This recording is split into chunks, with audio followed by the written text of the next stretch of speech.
قیامت کے دن نجات دینے والا عمل۔ قیامت کا دن وہ دن ہوگا جب ہر انسان اپنے انجام سے ڈر رہا ہوگا، سورج بہت قریب ہوگا، پسینہ بہہ رہا ہوگا، اور ہر شخص کسی سائے کی تلاش میں ہوگا۔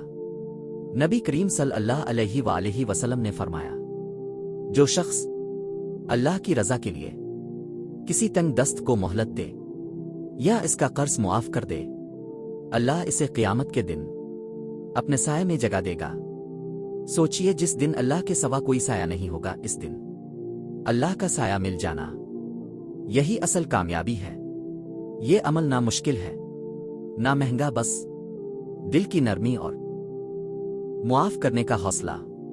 آج کسی کو آسانی دے دے، کل اللہ ہمیں آسانی دے دے گا۔ جو دنیا میں آسانی دیتا ہے، اللہ آخرت میں اسے بچا لیتا ہے۔ ایسی مزید احادیث اور دینی معلومات کے لیے سبسکرائب کریں۔